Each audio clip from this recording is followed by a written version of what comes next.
Hi,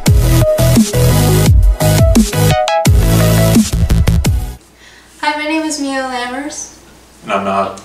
I want to talk about a question that I asked him quite a few months ago, which is, would Yu-Gi-Oh! Still exist without a meta?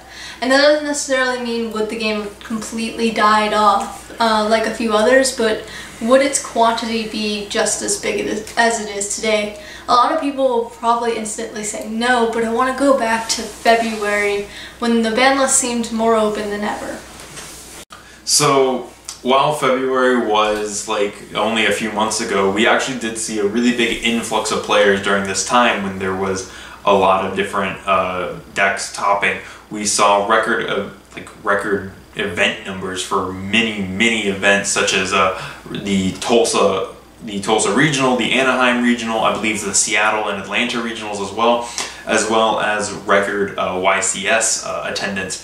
We saw multiple YCSs have just insane amount of people at them, nearing the, I believe 1,300 was like the maximum that we got, and I think even one of them may have gone at 1,200. So we had that, as well as over in Europe, almost all of their events had record numbers. From the YCSs they had there to their LLDS series to the ARGs, actually ARGs America, but to just their regionals as well. They had insane amount of people showing up there. I believe every event held over in Europe during this time broke a record. So first, to have a meta, we obviously need the ban list. So first we're going to take a quick look back on what exactly happened in the February ban list that made it so diverse. I'm going to grab my little cheat sheet. I can have a cheat sheet. Okay, so in the February ban list, the banned cards that made the most impact were Double Irish Magician, Level Eater, Max C, although many people today think it should come back. Limited was Damage Juggler, Firewall Dragon, although now it kind of needs to be banned. Monster Reborn, which excited everyone, although it didn't seem to change the game completely or that much at all. It made everyone excited to play again. And it's still being played now. It's a power play card. And it helps win games, honestly, sometimes. And Spiral Resort, which was one of the main cards that everyone wanted to hit at that time. As well as Judgment. Oh, Solemn Judgment came back. A few little keynotes, if I might add, I believe were also on this ban list. Because if I recall, this was a ban list where they tried to bring back traps. So Bottomless Trap Hole also went to 3, as well as Torrential Tribute, which both of those gave rise to new versions of stun decks that you would see moving from that point forward, and also a bit of a buff to ABC decks, which would come back in later in the format. And back in February, I'm pretty sure this was when vendors were getting that first wave of support. So we had this was a little bit after Circuit Break, or a little bit after Extreme Force. Yeah. So wave 3. Okay. Wow. But we got Preparation of Right to 2. Yeah, I always want to call it pre-prep, but I know it's not that. We got Preparation, which didn't help the deck as much as it needed to, but it's still it's a really good card, and it's nice to have it back, especially since now I'm playing Demise. Demise is a cool deck. So a little bit before this ban list, so during this time, we saw a lot of different things top. We saw stuff like Shinobirds top I think it was an OTS qualifier or a UDS qualifier or something like that. We saw them top that. We saw Medolces go top 8 at a regional. We saw ABC decks make a comeback. Calvin Tahan playing one of the most notable ABC decks of all time, probably in its prime with the pure ABC variant. We saw Burning Abyss top over in Britain, I think was where it was at. I also think it topped in Texas. We saw Cubics. I can't believe I forgot. We saw Cubics win in Costa Rica. We saw all the World Chalice win an event, which I believe was its first big win and actually brought rise to the World Chalice Kaiju build using Kyoto Waterfront. There was a whole bunch of things that we saw topping, as well as some meta decks. So while this format, while February March 2018 format was known for its diversity, if you ask anyone who played during that time what was the best deck of the format, everyone will tell you one of two things, and that's either Pendulum Magicians, who I believe they also lost Skullcrat Joker at this point. But it was banned. Yeah, so it was either Pendulum Magicians because they still had Astrograph Sorcerer, or it was True Draco. It was because they still had Masterpiece, and this was when they started using a Mono Iwado. So people... But decks that often topped, other than those two, were also Mechanite Invoke and Shadal's. Shadal Dinosaur and Trickstar. Trickstar was still a big part of the meta, so you still had this kind of like sort of defined meta game, but as long as your like little rogue strategy could handle that, then you were in for like probably winning, because these decks weren't super hard to counter and they had been in the meta for a really long time.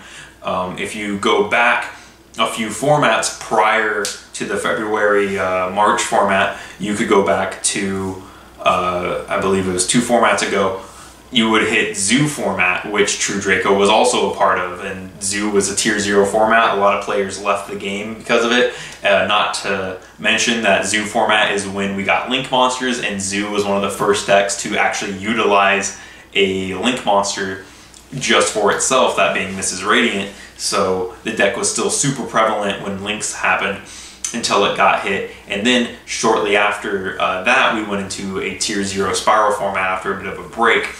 And tier 0 Spiral format really hurt the player base, I feel. I know that there was other players who like tried to come back and then also left during this time. And then once this ban list came back, but we got rid of tier 0 Spirals by hitting Resort and Quick Fix and Drone, right? It was also on the ban list. You looked at it recently.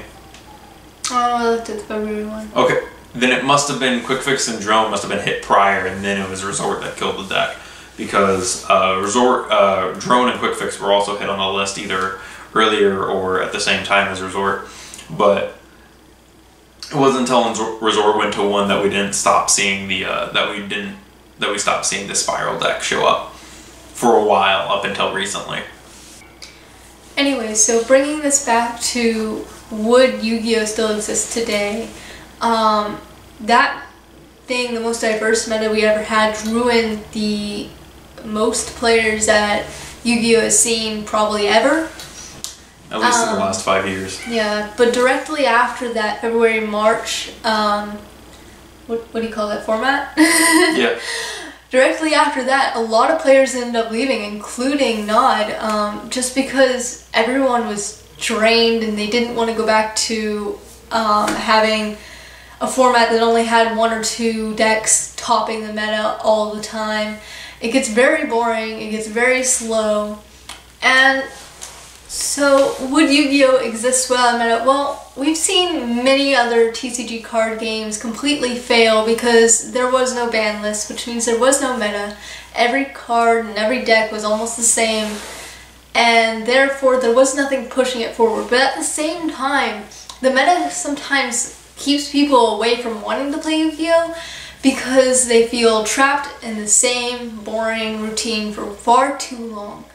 If we were able to have a meta as diverse as February, March, all over again, I don't think Yu-Gi-Oh! Would ever die out. I think if we had a similar format to February, March format, like if we had one of those probably once every 2 years, I think that would definitely, and it lasted as long as February, March format did, because in all honesty, February, March format did get a little stale for the most part, but overall it stayed pretty diverse, as there was a lot of stuff. And I think it was just a general lack of product, and I think it was fear of product that kept players from wanting a ban list or wanting anything, as the Nightmares were about to be released and Sky Strikers were about to come out. So, you know, that was like right when Goki Nightmare came out, and Sky Strikers, you know, started dominating the format.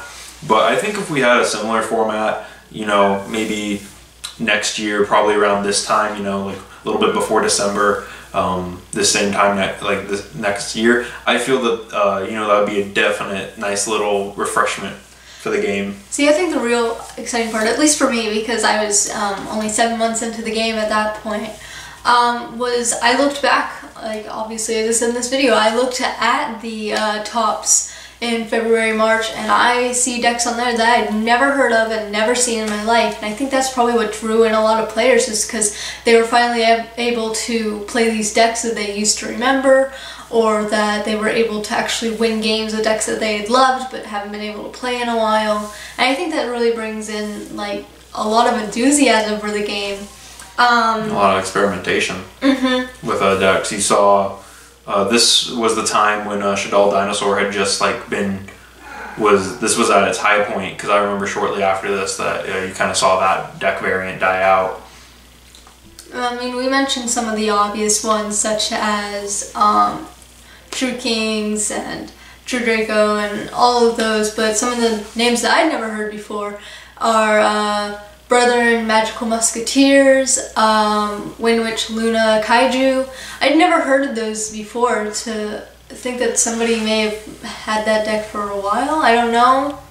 Obviously I've never heard of them before, I don't know how long they've been around, but to see a name that you don't hear at all in your locals or in your town or anything win a game, or win a whole regional even, is pretty cool.